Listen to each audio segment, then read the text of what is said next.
नमस्कार मित्रों, आज के इस वीडियो में एक बार फिर से आप सभी का बहुत बहुत हार्दिक स्वागत है। हम आशा करते हैं कि आप सभी स्वस्थ होंगे, मस्त होंगे और पूरी तरह से अपनी तैयारी में व्यस्त होंगे।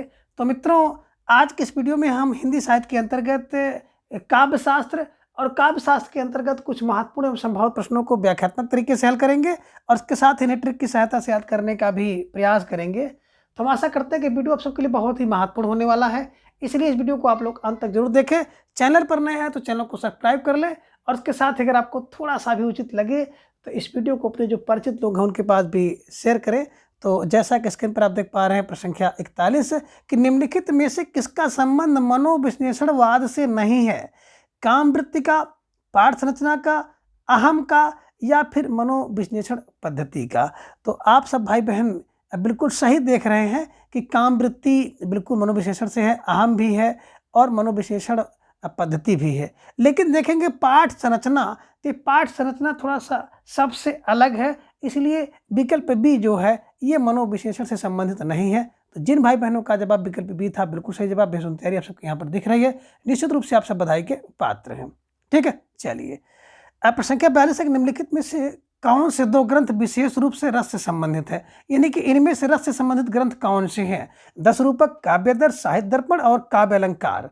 तो आपका विकल्प नीचे आपको कूट दिखाई दे रहा है, कूट के हिसाब से आपको जवाब देना है और ढेर सारे भाई बहनों का जवाब अगर विकल्प को लॉक किया जाए, विकल्प 1 और 3 इज राइट आंसर। यानी कि दस रूपक और साहित्य दर्पण ये दो ग्रंथ ऐसे हैं कि जो विशेष रूप से रस से संबंधित है। दस रूपक रस से संबंधित है और साहित्य दर्पण रस से संबंधित है, तो ये ध्यान में आपको रखना होगा। बात करें दस रूपक की, तो दस रूपक के जो लेखक हैं धनंजय हैं। धन के मैंने बताया धन के 10 रूपक हैं, है ना। धन आपके पास है, फिर यही धन किसी और के पास चला जाता है, इसके 10 रूप हैं, यहाँ वहाँ कहाँ कहाँ चला गया। तो धनंजय का 10 रूपक है और साहित्य दर्पण में बताया था, साहित्य दर्पण पूरा विश्व जो है साहित्य को दर्पण में देखता है, तो पूरा विश्व साहित्य को दर्पण में देखता है, विश्व विश्वनाथ का है, ध्यान में रखिएगा। ठीक है, और विकल्प को आप लोग लॉक कर लीजिएगा। प्रश्न संख्या 43 है शब्दार्थियों यार्थ यथावश सहभावे विद्या साहित्य विद्या किसका कथन है? कुंतक का, राजशेखर का, भोजराज का या फिर विश्वनाथ का? तो ढेर सारे भाई बहनों का जवाब आगे सिर्फ विकल्प बी को लॉक किया जाए, विकल्प B Rajshekhar is right answer. शब्दार्थियों यथा वत्स सहभावे विद्या साहित्य विद्या, तो विद्या साहित्य विद्या जैसे देखिएगा विद्या साहित्य विद्या राजशेखर की, राजशेखर फार राजशेखर को ध्यान में रखना है। ठीक है, चलिए फिर आप यहाँ पे देख रहे हैं कि व्याख्या देख सकते हैं कि शब्दार्थियों यथा वत्स सहभावे ने विद्या साहित्य विद्या। अब विद्या साहित्य विद्या देखते ही आपके दिमाग में बैठना चाहिए राजशेखर का। शब्दार्थों सहितो वक्र कवि व्यापार शालिनी, वक्र कब होता है? जब व्यक्ति के अंदर कुंतल भर बोझ लग जाता है तो वक्र हो जाता है। वक्र फार वक्रोक्ति, वक्र फार वक्र कवि व्यापार शालिनी कुंतक का है ना। रसान्वित कवि कुर्वन् कृति प्रीति चा बिंदती बिंदती, कृति प्रीति चा बिंदती भोजराज, भोज के लिए कृति प्रीति बिंदती, कृति प्रीति बिंदती भोज भोज भोज, ठीक है, भोजराज का है। और वाक्यम विश्वम मैंने बताया था, वाक्यम विश्वम, वाक्यम वाक्यम रसातम काव्यम विश्वम, विश्वम फार विश्वनाथ का है, ध्यान में रखिएगा। ठीक है, चलिए प्रश्न संख्या 44 है कि निम्नलिखित ग्रंथों को कालक्रम में व्यवस्थित कीजिए। काव्यादर्श, औचित्य विचार चर्चा, काव्य अलंकार, सूत्रवृत्ति, अभिनव भारती। और नीचे आपको जो कूट दिखाई दे रहा है उसके हिसाब से आपको लगाना है। तो ढेर सारे भाई बहनों का जवाब आगे सर विकल्प बी को लॉक किया जाए, 1 3 4 2 इज राइट आंसर, है ना। सबसे पहले काव्यादर्श है दंडी का, ध्यान में रख लीजिएगा, 6वीं 7वीं शताब्दी में। काव्य अलंकार सूत्रवृत्ति उसके बाद है वामन का 8वीं शताब्दी में। ये अभिनव भारती अभिनव गुप्त का 10वीं शताब्दी। औचित्य विचार चर्चा, है ना, ये 11वीं शताब्दी में है, क्षेमेंद्र का है, ध्यान में रखिएगा। तो काव्यादर्श 6वीं 7वीं में, अलंकार सूत्रवृत्ति देखेंगे 8वीं शताब्दी में, अभिनव गुप्त का 10वीं शताब्दी में और ये 11वीं शताब्दी में औचित्य विचार चर्चा, ध्यान में रखिएगा। तो जिन भाई बहनों ने विकल्प बी का चुनाव किया था बिल्कुल सही जवाब, बेसुन तैयारी आप सबके यहाँ पर दिख रही है। आप इसकी व्याख्या भी देख सकते हो, काव्यदर्श दर्श दंडी का 6 अच्छा होता 6 7वीं में। काव्य अलंकार सूत्रवृत्ति वामन का है 8वीं शताब्दी में। अभिनव भारती अभिनव गुप्त का 10वीं शताब्दी में, औचित्य विचार चर्चा क्षेमेंद्र का 11वीं शताब्दी में। प्रश्न संख्या 45 निम्नलिखित में से किसके मतानुसार इतिहास की व्याख्या द्वंदात्मक पद्धति के आधार पर होनी चाहिए, है ना। किसके अनुसार इतिहास की जो व्याख्या है द्वंद्वात्मक पद्धति के आधार पर होनी चाहिए, टेन के, हीगल के, विको के या फिर वाल्टियर के। तो बिल्कुल ढेर सारे भाई बहनों ने जवाब भी दे दिया कि विकल्प बी को लॉक किया जाए। विकल्प B Hegel is right answer. Hegel के अनुसार द्वंद्वात्मक पद्धति के आधार पर व्याख्या होनी चाहिए, हीगल द्वंद्वात्मक ध्यान में रख लीजिएगा। ठीक है, चलिए। प्रश्न संख्या 46 है कि निम्नलिखित में से कौन सा विद्वान अस्तित्ववाद का चिंतक नहीं है? Albert Camus, Ezra Pound, Martin Heidegger और ज़ियापाल सार्त्र। तो ढेर सारे भाई बहनों का जवाब यहाँ पर थोड़ा सा समय लग रहा है, लेकिन सही जवाब आ गया। अक्सर विकल्प बी को लॉक किया जाए। Ezra pound is right answer. जो एजरा पाउंड है ना, ये अस्तित्ववाद का चिंतक नहीं है, अस्तित्ववाद का चिंतक नहीं है, बल्कि ये बिंबवाद के चिंतक हैं। ये ध्यान में रखिएगा, एजरा पाउंड बिंबवाद के चिंतक है, अस्तित्ववाद के नहीं है, ध्यान में रख लीजिएगा। ठीक है, चलिए। प्रश्न संख्या 47 है कि अंडरस्टैंडिंग पोएट्री पुस्तक के लेखक एलेन टेट, टिलियर्ड, क्लिंस ब्रुक्स और सर विलियम यम्पसन है। तो ढेर सारे भाई बहनों का जवाब आ गया कि अंडरस्टैंडिंग पोएट्री जो होती है ना, वो क्लीन ब्रुक्स होती है, ब्रुक्स ध्यान में रखिए कि क्लीथ होती है, क्लीथ और क्लीन बना लीजिए। तो अंडरस्टैंडिंग पोएट्री जो होती है वो क्लीथ होती है, अंडरस्टैंडिंग पोएट्री क्लीथ होती है, क्लीथ फॉर क्लीथ बुक्स को ध्यान में रखिएगा कि अंडरस्टैंडिंग पोएट्री क्लीथ होती है, क्लीथ। ठीक है, चलिए। प्रश्न संख्या 48 है कि टॉमस स्टेंसर इलियट के अनुसार परंपरा क्या होती है? संस्कृत का अंश नहीं है, निर्जीव होती है, अनुपयोगी होती है और जीव संस्कृत का एक अंश है। 48 का जवाब आप सबको देना है और ढेर सारे भाई बहनों का जवाब भी आना शुरू हो गया कि जीव संस्कृत का एक अंश। विकल्प डी इज राइट आंसर। तो जिन भाई बहनों ने विकल्प डी का चुनाव किया था, टॉमस स्टेंसर इलियट के अनुसार परंपरा जीव संस्कृत का अंश होती है, यानी कि परंपरा जो होती है वो जीवित होती है। और कौन सी जीवित? तो संस्कृत की जीवित अंश होती है, ध्यान में रखिएगा। ठीक है, चलिए। प्रश्न संख्या 49 है कि निम्नलिखित में अस्तित्ववाद की विशेषताएं हैं। अब कौन कौन सी विशेषता अस्तित्ववाद की है? जीवन की निरर्थकता का बोध, जीवन की सार्थकता का बोध, मृत्यु बोध, परंपरा के प्रति आस्था। नीचे आपको कूट दिखाई दे रहा है, इस कूट के हिसाब से आपको जवाब देना है। तो ढेर सारे भाई बहनों का जवाब आ गया कि सर विकल्प बी को लॉक किया जाए। विकल्प बी 1 और 3। एक है जीवन की निरर्थकता का बोध होता है और तीसरा है मृत्यु का बोध होता है। तो जो अस्तित्ववाद की विशेषता क्या है? ये जीवन की निरर्थकता का बोध होता है, यानी कि जीवन निरर्थक है और मृत्यु का बोध होता है। 1 और 3 इज राइट आंसर। जिन भाई बहनों ने विकल्प बी का चुनाव किया था, बिल्कुल सही जवाब। बेहद सुंदर तैयारी आप सबकी यहाँ पर दिख रही है। निश्चित रूप से आप सब लाख लाख बधाई के पात्र हैं। ये लीजिए, प्रश्न संख्या 50 आपके स्क्रीन पर आ गया। सूची 1 को सूची 2 के साथ सम्मिलित करना है। सूची 1 में लेखक हैं और सूची 2 में उनके द्वारा लिखी गई रचनाएं हैं, उसी को मिलाना। नीचे आपको एक कूट भी दिखाई दे रहा है, इस कूट के हिसाब से आपको जवाब देना है। 50 का देखिए, प्लेटो की बात करते हैं तो प्लेटो दौड़ गए ईयान के पास। प्लेटो का ईयान है। अब बिम्बसार डब्ल्यू के का है लिटरेरी क्रिटिज्म। ये शार्ट हिस्ट्री है ना, शार्ट हिस्ट्री किसकी है? बिम्बसार ब्लू के की। और कालरिज का है लेक्चर्स ऑन शेक्सपियर। कालरिज क्या करते हैं? लेक्चर देते हैं शेक्सपियर पर। और फ्रैंक रेमंड लिविस ग्रेट है। द ग्रेट ट्रेडिशन, इस समय ट्रेडिशन जो परंपरा चल रही है ना, लिविस के लोग जीन्स उन्स पहन रहे हैं, तो लिविस द ग्रेट ट्रेडिशन, ऐसे ध्यान में रख लीजिएगा। ग्रेट ट्रेडिशन क्या है? लिविस का है, फ्रैंक रेमंड लिविस। इसके हिसाब से आप देखेंगे तो बिल्कुल आपका जो सही जवाब होगा विकल्प ए होगा। 2, 4, 3, 1 इज राइट आंसर। जिन भाई बहनों ने विकल्प ए का चुनाव किया था, बिल्कुल सही जवाब। बेहद सुंदर तैयारी आप सबके यहाँ पर दिख रही है। निश्चित रूप से आप सब बधाई के पात्र हैं। प्लेटो का यान, बिम्बसार डब्ल्यू का लिटरेचर क्रिटिज्म ए शार्ट हिस्ट्री, कालरिज का लेक्चर्स ऑन शेक्सपियर और फ्रैंक रेमंड लिविस का है द ग्रेट ट्रेडिशन। ठीक है, चलिए। प्रश्न संख्या 51 है कि निम्नलिखित में से किस आचार्य ने रीति का एक भेद अवंती को माना है? भामा ने माना, बामन ने माना, कुंतक ने माना या फिर भोजराज ने माना है? तो आपका जवाब आना चाहिए कि रीति का एक भेद अवंती है, किसने माना है? विकल्प D Bhojraj is right answer.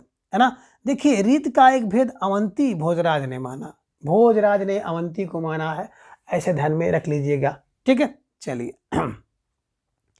अब प्रश्न संख्या 52 है कि निम्न में से कौन काव्य मीमांसा के रचनाकार हैं। अब इनमें से कौन काव्य मीमांसा के रचनाकार, बामन, मम्मट, राजशेखर, लोल्लट। तो भैया काव्य मीमांसा का जो रचनाकार है ना, विकल्प सी राजशेखर है। राज का शेखर जो होता है, काव्य की मीमांसा कौन करता है, जो राज का शेखर होता है। तो राजशेखर, विकल्प सी इज राइट आंसर। काव्य मीमांसा राजशेखर की रचना है, ग्रंथ है, ध्यान में रख लीजिएगा। ठीक है, चलिए आगे। प्रश्न संख्या 53 है कि रस गंगाधर के रचयिता कौन है। दंडी, आचार्य विश्वनाथ, अभिनव गुप्त, पंडित जगन्नाथ। तो रस गंगाधर, रस को गंगाधर ने कहाँ पर धारण किया है, जगन्नाथ में। रस को गंगाधर ने धारण किया, रस गंगाधर जगन्नाथ में, रस गंगाधर जगन्नाथ का। तो जैसे भी दिमाग में बैठे बैठाने का प्रयास करिएगा कि रस गंगाधर जगन्नाथ का, जगन्नाथ का जो रस होता है गंगाधर होता है, गंगाधर जगन्नाथ का। ठीक है, चलिए आगे चलते हैं। प्रश्न संख्या 54 पर कि नाट्य शास्त्र के रचयिता कौन है। भामा, जयदेव, भरत और वामन। तो नाट्य शास्त्र बिल्कुल किसका है, जो मुनि होता है ना, वो नाटक करता है। जो मुनि है भरत मुनि, ध्यान में रखिएगा। नाट्य शास्त्र भरत का है, भरत मुनि को ध्यान में रख लीजिएगा। इनकी बड़ी प्रसिद्ध पुस्तक है नाट्य शास्त्र, ध्यान में रखिएगा, जिसमें नाटक के सभी पक्षों को विस्तृत विवेचन किया गया है। भरत मुनि ने रसों की संख्या 8 मानी है। ठीक है, चलिए प्रश्न संख्या 55 है कि अभिनव गुप्त किस रस सूत्र के व्याख्याता हैं। आरोपवाद, अव्यक्तिवाद, अनुमानवाद या फिर मुक्तिवाद। तो अभिनव गुप्त का बिल्कुल रटा रटाया अव्यक्तिवाद, अभिनव गुप्त का रटा रटाया अभिनव गुप्त अव्यक्तिवाद, ध्यान में रख लीजिएगा। और इन्हें ऐसे ही आप बिल्कुल स्टाल लगाकर अपने दिमाग में हमेशा के लिए छाप लीजिए। कहीं भी दिख जाए तो बिल्कुल आपको गड़बड़ नहीं करना है। ठीक है, चलिए अब प्रश्न संख्या 56 है कि निम्न विकल्पों में से संगत विकल्प कौन सा है। प्लेटो का विरेचन बिल्कुल गलत है, विरेचन अरस्तु का है। कार्ल मार्क्स का कार्ल मार्क्स सहजानुभूति बिल्कुल गलत है। क्रोंचे का अभिव्यंजना और हीगल का यथार्थवाद, बिल्कुल क्रोचे का जो अभिव्यंजना है ये सही है, विकल्प सी इज राइट आंसर। जिन भाई बहनों ने विकल्प सी का चुनाव किया था बिल्कुल सही जवाब बेहद तैयारी आप सबके यहाँ पर दिख रही है। ठीक है, व्याख्या देख सकते हैं। क्रोंचे का अभिव्यंजनावाद पुस्तक इन्होंने लिखा न्यू एसेज ऑन एस्थेटिक्स, है ना। प्लेटो का है प्रत्यय सिद्धांत, गणतंत्र, लाज और यौन। हीगर का द्वंदात्मक पद्धति और प्रपंच शास्त्र इन्होंने लिखा है। कार्ल मार्क्स का मार्क्सवाद सिद्धांत है और दास कैपिटल इनकी बड़ी प्रसिद्ध पुस्तक है, ध्यान में रख लीजिएगा। ठीक है, अब प्रश्न का 57 है कि निम्न में कौन अलंकारवादी आचार नहीं है। अब इनमें से कौन अलंकारवादी आचार नहीं है। भामा, दंडी, कुवलयानंद या फिर जयदेव। तो ढेर सारे भाई बहनों का जवाब आगे विकल्प सी को लाग किया जाए। जो कुवलयानंद है ना, ये बिल्कुल अलंकारवादी आचार के अंतर्गत नहीं आते हैं, बल्कि योग वैज्ञानिक अनुसंधान के अग्रदूत कहलाते हैं। ये आपको ध्यान में रखना था। ठीक है, चलिए प्रश्न संख्या 58 है कि अलंकारवादी आचार इनमें से कौन है। अब देखिए इनमें अलंकारवादी आचार कौन है, विश्वनाथ, दंडी, मम्मट या फिर कुंतक। तो ढेर सारे भाई बहनों का जवाब आ गया कि दंडी, विकल्प बी इज राइट आंसर। ये अलंकारवादी आचार के अंतर्गत आते हैं, ध्यान में रख लीजिएगा। ठीक है, चलिए अब प्रश्न संख्या 59 है कि धर्म कथा, पुरावृत्ति या पुरा कथा के लिए आलोचना की शब्दावली में किस शब्द का प्रयोग किया जाता है। मौखिक, देव कथा, मिथास या मिथक। तो 59 का जवाब चाहिए और ढेर सारे भाई बहनों का जवाब आ गया कि सर विकल्प डी को लाग किया जाए। धर्म कथा में पूरा वृत्त या पूरा कथा के लिए जो मिथक शब्द है, विकल्प डी मिथक का प्रयोग किया जाता है, जो कि माइथी शब्द से बना है। ये भी आप ध्यान में रख लीजिएगा, मिथक, विकल्प डी इज राइट आंसर। अब प्रश्न संख्या 60 है कि वस्तु, घटना, व्यापार, गुण, विशेषता, विचार आदि साकार निराकार पदार्थों और मानस क्रियाओं को कभी किसके द्वारा प्रत्यक्ष और इंद्रिय ग्राह्य बनाता है। जवाब दीजिए, मिथक के द्वारा, कल्पना के द्वारा, प्रतीक के द्वारा, बिंब के द्वारा। तो बिल्कुल सही जवाब है कि वस्तु, घटना, व्यापार, गुण, विशेषता, विचार आदि साकार निराकार पदार्थों और मानस क्रियाओं को कभी प्रत्यक्ष और इंद्रिय आग्रह बनाता है। विकल्प डी बिंब द्वारा, बिंब द्वारा इज राइट आंसर, ध्यान में रख लीजिएगा। ठीक है, चलिए अब प्रश्न संख्या 61 है कि प्रतीकवाद की सर्वप्रथम घोषणा करने वाले विचारक कौन थे। एमिल जोला, कीट्स थे, जीन मोरे थे, जेम्स जॉइस थे। अब आपको जवाब देना है 61 का। तो ढेर सारे भाई बहनों का जवाब आ गया। अक्सर विकल्प सी को लॉक किया जाए। विकल्प C Jean Moreas is right answer. प्रतिपवाक की सर्वप्रथम घोषणा करने वाले जीन मोरे हैं। विकल्प सी इज राइट आंसर। ठीक है, चलिए। अब प्रश्न संख्या 62 है कि लोनजाइनस ने उदात्ता का विवेचन किस ग्रंथ में किया है। लोनजाइनस ने उदात्ता का विवेचन किस ग्रंथ में किया है? पोएटिक्स में, मोरल फिलासफी में, ऑन द सबलाइम में, या क्रिटिकल ऑब्जर्वेशंस। तो ढेर सारे भाई बहनों का जवाब आ गया। अक्सर विकल्प सी को लॉक किया जाए। On the Sublime is right answer. विकल्प सी को आप लोग लॉक कर लीजिए, स्टार लगाकर अपने नोटबुक में दर्ज कर लीजिए। ठीक है। अब प्रश्न संख्या 63 है, किस पाश्चात्य विचारक ने कला और सहज अनुभूति को अभिन्न माना है? कला और सहज अनुभूति को अभिन्न माना है। बेनेडिक्टो क्रंचो ने, आई रिचर्ड्स ने, स्पिन नार्ग ने, गार्न ने, टी.एस. इलियट ने। तो ढेर सारे भाई बहनों का जवाब आगे सर विकल्प को लॉक किया जाए। विकल्प ए आई रिचर्ड्स इज राइट आंसर। ठीक है, जो बी विकल्प है आई रिचर्ड्स इज राइट आंसर। ठीक है, कला और सहज अनुभूति को अभिन्न मांगने वाले रिचर्ड्स। अब प्रश्न संख्या 64 है कि रीत के आधारभूत तत्व के रूप में वामन का कैसा दृष्टिकोण था? यानी कि रीत के आधारभूत तत्व के रूप में वामन कैसा दृष्टिकोण रखते हैं? विशुद्ध सौंदर्यवादी, विशुद्ध शिल्पवादी, विशुद्ध कथ्यवादी, विशुद्ध रसवादी। तो बिल्कुल जो वामन होते हैं ना, विशुद्ध सौंदर्यवादी। विकल्प ए इज राइट आंसर। इसे ध्यान में रख लीजिएगा और स्टार लगाकर इन्हें अपने नोटबुक में दर्ज कर लीजिएगा। ठीक है, चलिए। अब प्रश्न संख्या 65 है कि भरतमुनि के रससूत्र में प्रयुक्त निष्पत्ति का अर्थ उत्पत्ति किस आचार्य ने माना? तो रस सूत्र में प्रयुक्त निष्पत्ति का अर्थ उत्पत्ति किस आचार्य ने माना? अभिनव गुप्त ने, भट्ट लोल्लट ने, भट्ट नायक ने, या फिर शंकुक ने। तो आप सबका बना बनाया जवाब आ गया। सर विकल्प बी को लॉक किया जाए। विकल्प B Bhatt Lollat is right answer. तो जिन भाई बहनों ने विकल्प बी का चुनाव किया था बिल्कुल सही जवाब। बेसुन तैयारी सबके यहाँ पर दिख रही है। निश्चित रूप से आप सब बधाई के पात्र हैं। प्रश्न संख्या 66 है कि भरतमुनि के रससूत्र में प्रयुक्त निष्पत्ति का अर्थ उत्पत्ति किसने माना? यहाँ प्रश्न संख्या 66 है कि मार्क्सवादी साहित्य चिंतन के अनुसार उपयुक्त कथन नहीं है। मार्क्सवादी साहित्य चिंतन के अनुसार उपयुक्त कथन नहीं है। जवाब आपको देना है। इसको मैं पढ़ूंगा नहीं, बिल्कुल सीधा जवाब आप सबका देखूंगा। तो ढेर सारे भाई बहनों का जवाब आ गया। सर विकल्प सी को लॉक किया जाए। यथार्थवादी चित्रण यथार्थ के मात्र नकल हैं। विकल्प सी इज राइट आंसर। यही कथन सही नहीं है। ठीक है, उपयुक्त कथन सही नहीं है। विकल्प सी इज राइट आंसर। प्रश्न संख्या 67 है कि साहित्य के महत्व के संबंध में मार्क्सवादी सिद्धांत विषयक असंगत कथन कौन सा है? ये आपको जवाब देना है 67 के हिसाब से। एक बार देख लीजिए, विचार कर लीजिए, इसके बाद जवाब देने का प्रयास करिए। तो मुझे जो सबसे अच्छा लग रहा है विकल्प डी। वर्ग अचल और अपरिवर्तनशील होते हैं तथा उनका आपसी संबंध इतिहास की धारा के साथ बदलता नहीं है। जिन भाई बहनों ने विकल्प डी का चुनाव किया था बिल्कुल सही जवाब है। तैयारी आप सबके यहाँ पर दिख रही है। निश्चित रूप से आप सब बधाई के पात्र हैं।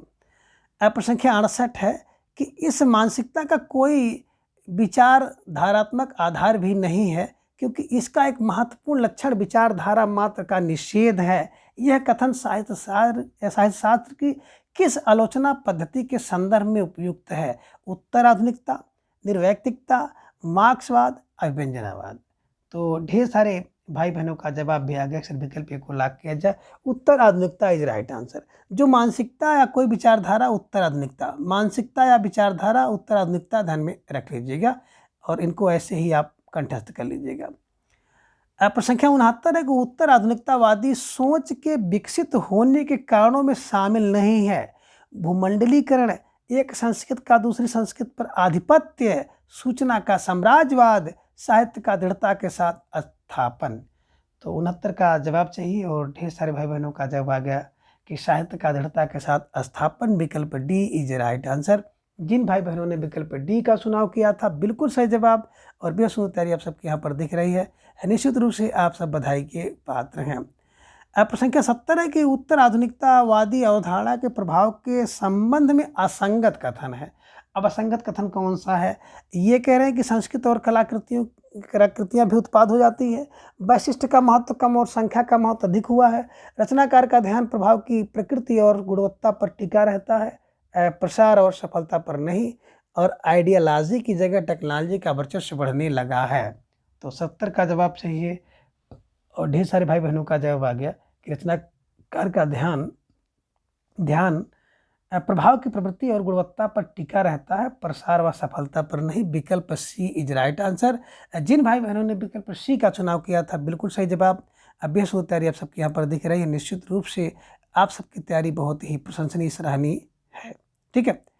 अब प्रश्न संख्या 71 है कि साहित्यिक पाठ व आलोचनात्मक पाठ में कोई भेद नहीं होता, यह विचार निम्नलिखित में से किस चिंतन दृष्टि के निकट है? कल्पना सिद्धांत, विखंडनवाद, अव्यंजनावाद, परंपरा और निर्वैयक्तिकता सिद्धांत। तो 71 का जवाब चाहिए और ढेर सारे भाई बहनों का जवाब है। सर विकल्प बी को लाख किया जाए। विकल्प बी विखंडनवाद इज राइट आंसर, है ना। ये विखंडनवाद के अत्यधिक निकट है। अब प्रश्न संख्या 72 है कि साहित्य विखंडनवाद के उद्भावक आचार्य माने जाते हैं? Jacques Derrida, Karl Marx, Sudhir Pachauri, F.R. Leavis. तो ढेर सारे भाई बहनों का जवाब आ गया कि देखिए विखंडन कौन करता है? जो दरिंदा होता है। तो दरिदा इज राइट आंसर, दरिदा। ठीक है, दरिंदा। विखंडन कौन करेगा? दरिंदा करता है, दरिदा करता है। तो जाक दरिदा इज राइट आंसर। विकल्प को आप लोग लॉक कर लीजिए। और वेरी वेरी मोस्ट इंपॉर्टेंट प्रश्न है, परीक्षा में पूछा जा सकता है। अब प्रश्न का 73 है कि साहित्य समीक्षा के क्षेत्र में विखंडनवाद के उभार का महत्वपूर्ण काल निम्नलिखित में से है? 20वीं शताब्दी का चौथा दशक, 20वीं शताब्दी का 5वां दशक, 20वीं शताब्दी का 6ठा दशक या फिर 20वीं शताब्दी का 7वां दशक। तो बिल्कुल सही जवाब आपका आ गया। समीक्षा के क्षेत्र में विखंडनवाद का जो उभार होता है, विकल्प डी 20वीं शताब्दी का 7वां दशक इज राइट आंसर। ठीक है, चलिए। प्रश्न संख्या 74 है कि प्लेटो के संबंध में असत्य कथन कौन है ना। कविता ज्ञान से उत्पन्न होती है, यह सत्य है। और काव्य और नाटक अंत प्रेरणा से उत्पन्न होते हैं। काव्य भाव को उद्दीप्त करता है, तर्क को नहीं। और कवि केवल माध्यम है, वास्तविक रचयिता ईश्वर है। तो इसके हिसाब से देखा जाए तो विकल्प ये केवल असत्य है। कविता ज्ञान से उत्पन्न होती है, यही असत्य है। बाकी बी सी डी तीनों सत्य है। तो जिन भाई बहनों ने विकल्प ए का चुनाव किया था बिल्कुल सही जवाब। बेहद तैयारी आप सबके यहाँ पर दिख रही है। निश्चित रूप से आप सब लाख लाख बधाई के पात्र हैं। अब प्रश्न संख्या 75 है कि प्लेटो ने नहीं माना है कला में अनुकरण की बात, कलाओं के पारस्परिक संबंधों व वर्गीकरण की बात, कलाओं में आदर्श की, न्याय, सौंदर्य व सत्य की प्रतिष्ठा की बात, और चिंतन को कला साधना का आवश्यक अंग ना मानना। तो 75 के हिसाब से विकल्प डी इज राइट आंसर, है ना। चिंतन को कला साधना का आवश्यक अंग ना मानना इज राइट आंसर। ठीक है, चलिए। प्रश्न संख्या 76 है कि प्लेटो के विचारों से बेमेल है। आप कौन सी जो विकल्प है जो बेमेल है आप जवाब दीजिएगा। तो ढेर सारे भाई बहनों का जवाब आ गया कि सर विकल्प डी को लॉक किया जाए। विकल्प डी अमूर्त ज्ञान रूप व धारणा प्रसूत आभास में अंतर नहीं होता है, यही बेमेल होता है। यानी कि यही बेमेल है, यही सही नहीं है, ध्यान में रख लीजिएगा। ठीक है, चलिए। प्रश्न संख्या 77 है कि अरस्तु ने त्रासदी के अनिवार्य अंग स्वीकार किए? 5, 6, 7, 8। तो अरस्तु ने त्रासदी के कितने अंग स्वीकार किए हैं? आप सबका जवाब आ गया। अक्सर विकल्प बी को लॉक किया जाए। विकल्प बी 6 इज राइट आंसर। ठीक है, चलिए। प्रश्न संख्या 78 है कि अरस्तु के अनुकरण सिद्धांत के संबंध में असंगत कथन कौन सा है? ये प्यारा सा प्रश्न आपके स्क्रीन पर है। इसमें असंगत कथन कौन सा है आपको जवाब देना है। और धीरे धीरे ढेर सारे भाई बहनों का जवाब भी आ गया कि सर विकल्प ए को लॉक किया जाए। कला प्रकृति की भावना में तथा कल्पना में अनुकृति नहीं है, यही जो है असंगत है। तो जिन भाई बहनों ने विकल्प ए का चुनाव किया था बिल्कुल सही जवाब। बेहद तैयारी आप सबके यहाँ पर दिख रही है। निश्चित रूप से आप सब बधाई के पात्र हैं। अब प्रश्न संख्या 79 त्रासदी के अनिवार्य अंगों के संबंध में उपयुक्त कथन है? दृश्य विधान, पदावली, भाषा पुरस्कार अनुकरण के विषय, पदावली गीत व चित्र अनुकरण के विषय, कथानक चरित्र व विचार अनुकरण के विषय, और भाषा पुरस्कार दृश्य विधान व कथानक अनुकरण के विषय।